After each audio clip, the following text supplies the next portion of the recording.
ಕುಮಟಾ ತಾಲೂಕಿನ ಹಂದಿಗೋಣದಲ್ಲಿ ಉದ್ದೇಶಿಸಲಾದ ಸ್ಮಶಾನ ನಿರ್ಮಾಣಕ್ಕೆ ಸ್ಥಳೀಯರು ವಿರೋಧ ವ್ಯಕ್ತಪಡಿಸಿ ಬೇರೆ ಸಮತಟ್ಟಾದ ಜಾಗದಲ್ಲಿ ಸ್ಮಶಾನ ನಿರ್ಮಿಸುವಂತೆ ಆಗ್ರಹಿಸಿದ ಘಟನೆ ನಡೆದಿದೆ. ಕುಮಟಾ ತಾಲೂಕಿನ ಕಲಬಾಗ್ ಗ್ರಾಮ ಪಂಚಾಯತ್ ವ್ಯಾಪ್ತಿಯ ಹಂದಿಗೋಣದಲ್ಲಿ ಸ್ಮಶಾನ ಇಲ್ಲದೆ ಇರುವುದರಿಂದ ಸ್ಥಳೀಯರಿಗೆ ತೊಂದರೆಯಾಗಿತ್ತು. ಸಮುದ್ರ ತೀರ ಅಥವಾ ಇನ್ನಿತರೆ ಅರಣ್ಯ ಪ್ರದೇಶದಲ್ಲಿ ಅಂತ್ಯ ಸಂಸ್ಕಾರ ಮಾಡುವಾಗ ಸಾಕಷ್ಟು ಸಮಸ್ಯೆಗಳು ಕೂಡ ಎದುರಾಗುತ್ತಿತ್ತು. ಹಾಗಾಗಿ ಹಂದಿಗೋಣ ಭಾಗದಲ್ಲಿ ಸ್ಮಶಾನ ನಿರ್ಮಿಸಿಕೊಡಬೇಕೆಂಬ ಆಗ್ರಹ ಹಲವು ವರ್ಷಗಳಿಂದ ಇತ್ತು. ಅದರಂತೆ ಹಂದಿಗೋಣದ ಸರ್ವೆ ನಂಬರ್ 257ರಲ್ಲಿ ಸ್ಮಶಾನ ನಿರ್ಮಿಸಲು ಜಿಲ್ಲಾಧಿಕಾರಿಯವರು 20 ಗುಂಟೆ ಜಾಗ ಮಂಜೂರಿ ಮಾಡಿದ್ರು. ಆದರೆ ಈ ಜಾಗ ಗುಡ್ಡ ಪ್ರದೇಶವಾಗಿದ್ದರಿಂದ ಸ್ಮಶಾನ ನಿರ್ಮಿಸಲು ಗುಡ್ಡದ ಮಣ್ಣು ತೆಗೆದು ಸಮತಟ್ಟುಗೊಳಿಸಬೇಕಿತ್ತು. ಇದಕ್ಕೆ ಸ್ಥಳೀಯರು ಆಕ್ಷೇಪ ವ್ಯಕ್ತಪಡಿಸಿದ್ರು. ಗುಡ್ಡ ಪ್ರದೇಶದಲ್ಲಿ ಮಣ್ಣು ತೆರವು ಮಾಡಿದರೆ ಕೆಳಭಾಗದಲ್ಲಿ ಮನೆಗಳಿರುವುದರಿಂದ ಮಳೆಗಾಲದಲ್ಲಿ ಗುಡ್ಡ ಕುಸಿಯುವ ಆತಂಕ ಇದೆ.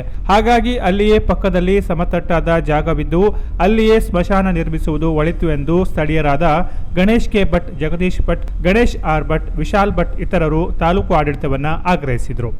ಸರ್ವೆ ನಂಬರ್ 257ರಲ್ಲಿ 2 ಎಕರೆ ಜಮೀನಿದೆ. ಅದರೊಳಗೆ ಸಮತಟ್ಟಾದ ಜಮೀನು ಕೂಡ ಇದೆ. ಇವರಿಗೆ ಪಂಚಾಯತ್ ಅವರಿಗೆ ಬೇಕಾಗಿರುವಂಥದ್ದು 20 ಗುಂಟೆ. ಅದು DC ಅವರು ಕೂಡ 20 ಗುಂಟೆಯನ್ನು ಇದು ಮಾಡಿದ್ದಾರೆ. ಆ ಕ್ಷೇತ್ರವನ್ನು ಮೊದಲು ಇಲ್ಲಿ ಬಂದಂಥ ತಹಶೀಲ್ದಾರರು ಅದನ್ನು ಒಪ್ಕೊಂಡಿದ್ರು, ಆ ಪ್ರದೇಶ ಅಡ್ಡಿಲ್ಲ ಅಂತೇಳಿ. ಆಮೇಲೆ ಇನ್ ಬಿಟ್ವೀನ್ ಇನ್ನೊಂದು ಸರ್ವೆ ನಂಬರಿಗೆ ಬಂದಾಗ ಅಲ್ಲಿ ಪ್ಲೇನ್ ಲ್ಯಾಂಡ್ ಕಂಡು ಬರೀ 5 ಗುಂಟೆ ಆಗ್ಬೋದು ಅಷ್ಟೇ.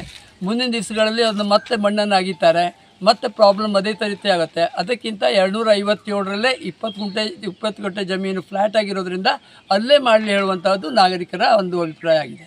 ಸ್ಥಳೀಯರ ಆಗ್ರಹಕ್ಕೆ ಸ್ಪಂದಿಸಿದ ತಾಲೂಕು ಆಡಳಿತ ತಹಶೀಲ್ದಾರ್ ಕೃಷ್ಣ ಕಾಮ್ಕರ್ ಅವರು ಸ್ಥಳ ಪರಿಶೀಲಿಸಿದಾಗ DC ಮಂಜೂರಿ ಮಾಡಿದ ಗುಡ್ಡ ಪ್ರದೇಶದಲ್ಲಿರುವ 4 ಗುಂಟೆ ಜಾಗ ಸಮತಟ್ಟಾಗಿದ್ದು ಅಲ್ಲಿಯೇ ಸ್ಮಶಾನ ನಿರ್ಮಿಸಲು ಸ್ಥಳಾವಕಾಶ ಸಾಕು, ಮತ್ತೆ ಮಣ್ಣು ತೆಗೆಯುವ ಅಗತ್ಯವಿಲ್ಲ ಎಂದು ಕಲಬಾಗ್ ಗ್ರಾಮ ಪಂಚಾಯತ್ ಅಧ್ಯಕ್ಷ ಮಂಜುನಾಥ್ ನಾಯ್ಕ್ ತಿಳಿಸಿದ್ದರಿಂದ ತಹಶೀಲ್ದಾರ್ ಅವರು ಅದೇ ಜಾಗವನ್ನ ಫೈನಲ್ ಮಾಡಿದ್ರು.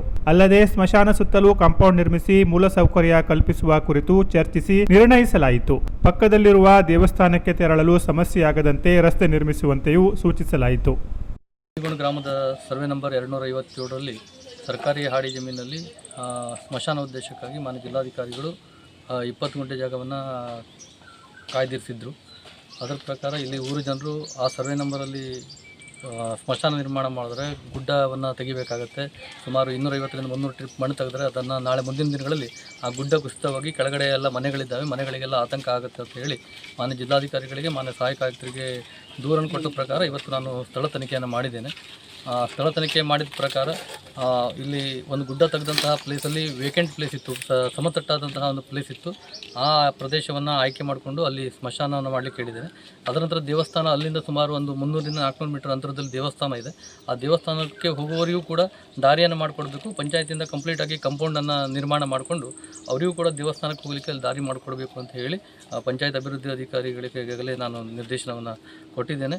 ಇಲ್ಲಿಗೆ ಈ ಹಂತದಲ್ಲಿ ಸ್ಮಶಾನಕ್ಕೆ ಸಂಬಂಧಪಟ್ಟಂತೆ ಜಾಗದ್ದು ಕೆಲಸವನ್ನು ನಾವು ಸಮಾಧಾನಕರವಾಗಿ ಇತ್ಯರ್ಥವನ್ನು ಪಡಿಸಿದ್ದೇವೆ. ಹಂದಿಗೋಣ ಗ್ರಾಮದಲ್ಲಿ ಸಾರ್ವಜನಿಕವಾದ ಸ್ಮಶಾನ ಇರಲಿಲ್ಲ. 257 ಸರ್ವೆ ನಂಬರಲ್ಲಿ 1-2 ವರ್ಷದ ಹಿಂದುಗಡೆ ಗುಡ್ಡದ ಮೇಲೆ ಸ್ಮಶಾನ ಮಂಜೂರಾಗಿತ್ತು. ಅದರಲ್ಲಿ ಸ್ಮಶಾನ ಸ್ರವವನ್ನು ತಗೊಂಡು ಹೋಗ್ಲಿಕ್ಕೆ ಆಗೋದಿಲ್ಲ ಅಂತ ನಾವು 1.5 ವರ್ಷ ಅದರ ಹಿಂದೆ ಬಿದ್ದು DC ಅವರಿಗೆ ಮನವಿ ಮಾಡಿ ಅದನ್ನು ಕೆಳಗಡೆ ಮಂಜೂರು ಮಾಡಿಕೊಡ್ಬೇಕು ಅಂತ ಆದೇಶವನ್ನು ಪಡ್ಕೊಂಡು ಬಂದ ಹಾಗೆ 20 ಗುಂಟೆಯನ್ನು ನಮಗೆ ರಸ್ತೆ ಬದಿಯಲ್ಲಿ ಮಂಜೂರು ಮಾಡಿಕೊಟ್ಟಿದ್ರು.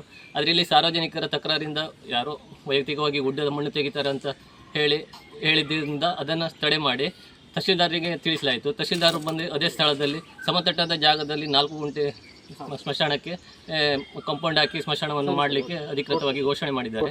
ಹಾಗಾಗಿ ಇವತ್ತು ನಾವು ಯಾವುದೇ ರೀತಿ ತೊಂದರೆ ಇಲ್ಲದೆ ಮಾನ್ಯ ತಹಶೀಲ್ದಾರ್ ಒಬ್ಬ ಸಮಸ್ತಮದಲ್ಲಿ 4ರಿಂದ 5 ಗುಂಟೆಯನ್ನು ಸಮತಟ್ಟ ಜಾಗದಲ್ಲಿ ಮಂಜೂರಿ ಮಾಡಿ ನಮಗೆ ಸ್ಮಶಾನ ಮಾಡಲಿಕ್ಕೆ ಅವಕಾಶ ಮಾಡಿಕೊಟ್ಟಿದ್ದಾರೆ. ಇವತ್ತು ನಾವು ಯಾವುದೇ ಮಣ್ಣು ಗುಡ್ಡ ಕಡಿಯುವುದಾಗಲಿ ಯಾವುದೇ ಮಣ್ಣು ತೆಗೆಯುವುದಾಗಲಿ ಮಾಡುವುದಿಲ್ಲ. ಸಮತಟ್ಟ ಜಾಗದಲ್ಲೇ ನಾವು ಸ್ಮಶಾನವನ್ನು ಮಾಡ್ತಾ ಇದ್ದೇವೆ. ಅದಕ್ಕೆ ಎಲ್ಲ ಸಾರ್ವಜನಿಕರು ಸಹಕರಿಸಿ ನಮ್ಮೊಂದಿಗೆ ಕೈ ಜೋಡಿಸಬೇಕು ಅಂತ ನಾನು ಇವತ್ತು ಹಂದಿಗೋಣ ಸಾರ್ವಜನಿಕರಲ್ಲಿ ವಿನಂತಿ ಮಾಡಿಕೊಡ್ತಿದ್ದೆ. ಈ ಸಂದರ್ಭದಲ್ಲಿ ಕಲಬಾಗ PDO ಪ್ರಜ್ಞಾ ನಾಯ್ಕ್, ಸದಸ್ಯರಾದ ನಾಗರಾಜ್ ಹೆಗಡೆ, ಮಂಜುಳಾ ಮುಕುರೆ ಇತರರು ಇದ್ದರು. Canara plus news, Kumta.